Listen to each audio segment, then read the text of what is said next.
Here we are, trying to stay near to each other. We navigate this new normal of distance and worry. The wave of infection is just beginning to surge here in Ontario. Some of us have loved ones affected, some of us may be infected already, and some of us have already lost people to COVID-19. We're worried. Some of us are managing pretty well day to day, but we are all under strain as our daily life changes in ways large or small. That stress and tension means we aren't functioning as well as usual. Our brains don't process as quickly when we are stressed, emotions are more volatile, and sleep patterns are often disrupted. Most of us are functioning at a lower capacity than normal, which is normal for an abnormal time. And I know that at times I feel like I'm walking on a tightrope, anchored at one end in the comforting normality of the past, but anchored at the other end in that unknown future that can't be seen. And on a tightrope, feet gripping the wire, hands holding up that balancing pole, you have to keep your focus, you have to be tense and aware if you don't want to fall. And I can feel the tension in my body as I try to keep my focus on what I can do, not on all those uncontrollable things lurking underneath. But it's tough to keep balance and not give in to fear. And being alone on a tightrope is scary. The social norms for a pandemic, the staying at home, the physical distancing, paring like back to essentials, they are going to be the new norms. We all have to figure out how to manage this for longer than is good for social animals like humans are. We're going to be stressed and struggling at times, even the introverts. And trying to find words of wisdom for a time of uncertainty, I have found myself falling back on cliches. Cliches that just can sound so trite and foolish, and yet are also at the same time profoundly true and very difficult to accomplish. Be kind. Be kind to yourself and talk to yourself if you are your own best friend. Know that it's okay to say no, and it's okay to ask for help, and it's okay to retreat and simply be. You can't help others if your own cup is empty, and you will need extra time to fill your cup in this abnormal time. So be kind to yourself. Be kind to others, for everyone you meet is fighting a hard battle. I can hear the anxiety bubbling up between the lines in my email inbox, and I can see it on social media. Worry and fear are everywhere. We're all going to have our bad moments and our bad days when we just can't manage, which makes the need to be kind both profoundly true and really, really difficult. It's hard to be kind when you're down to that last nerve and the kids are jumping up and down on that last nerve. You won't always manage it. Sometimes we are going to be the unkind ones, and that's okay. Just find your way back to kindness. You know the way. I have seen so many acts of kindness at UCM over the years. Simple ones, hands reaching out to those suffering, the elders delightedly greeting children on a Sunday morning, quiet gifts to those in need. We know kindness. In the weeks to come, it will get harder for us as the harsh tendrils of the virus grip the GTA, but we will get through it together. We know how to nurture community, and we've got this. So I'm going to pause now for our meditation time, and I want you to check in today with your body and see how you're feeling. And we're just going to welcome our emotions in. So if that feels a little too difficult for you in this moment, I invite you just to focus on your breathing. You can do a count to 4 as you breathe in and a count to 4 as you breathe out. That's a good way to settle yourself. So just get into your seats, settle your feet on the floor. I invite you to close your eyes if you like.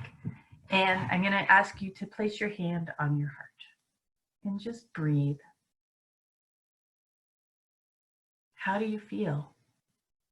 What feelings are moving through you? You don't need to do anything about your feelings, and don't judge them. Just name and notice and keep breathing. Welcome them all and treat them kindly, even the painful ones and the difficult ones. Just keep breathing and welcoming. We're going to sit in silence for 2 minutes, followed by a musical gift from Abigail.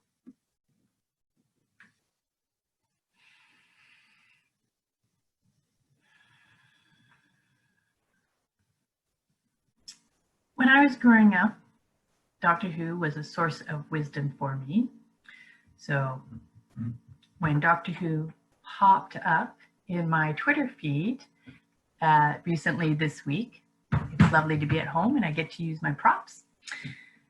When the current doctor popped up in my Twitter feed with a message for the pandemic, it was truly comforting to me. And the new doctor from her hideout reminds us to be kind. And she reminded us to trust the science and the doctors. They are looking out for us. And when I was listening to Charlotte this morning in the welcome about the scientists in her lab, I was struck by how vital that faith in science is to me as a Unitarian Universalist. One of our 6 sources of spiritual sustenance is to heed the guidance of reason and the results of science. And I've always appreciated this source, as I do find a lot of awe and wonder for me comes out of scientific knowledge and curiosity, whether it's learning about Neanderthals or studying that fantastic dark matter of the universe. And these days I find comfort as well, knowing that scientific understanding will help us manage the pandemic in the long term with a vaccine, and in the short term by respecting the data and following the science. I trust Dr. Teresa Tam telling us to stay home to plank the curve. I trust the value of physical isolation, this short-term strangeness in order to protect the healthcare workers and the vulnerable. And we can manage this better and save lives if we follow public health directives. And I'm appreciating more than ever the wisdom of science. And science, as Charlotte pointed out, reminds us that uncertainty can also be a good thing, that it allows for possibility. And so that uncertain future, as much as it is scary, and in the short term it is scary, it also becomes an opportunity. And that gives me some comfort as well, that uncertainty allows for hope and possibility as well as fear, that there are good changes that could be made out of this. And so between science and Doctor Who telling me things will be okay, I have felt some comfort this week. And one of the things the doctor reminded people is that we're all in this together. And she's right. And so the more I've thought about that tightrope metaphor, when I raise my head and I look around, I'm not on a tightrope all alone. We're all on an adventure course, one of those ropes and zip line courses that have become so popular.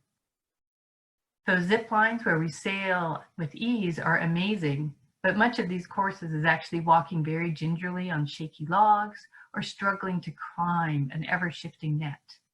And it's hard, it's a real challenge. People fall down a lot and the heights are frightening. But no one is on the course alone. We are all in this together. And right now, some of us are feeling fairly easy on the zip line, and some of us are on the shaky logs, barely able to take a step forward. And others have found a platform on which to rest. And in the coming days, the ones on the zip line might be falling on the net, and those stuck on the shaky logs have made it to the platform. We will just keep shifting as this time goes on.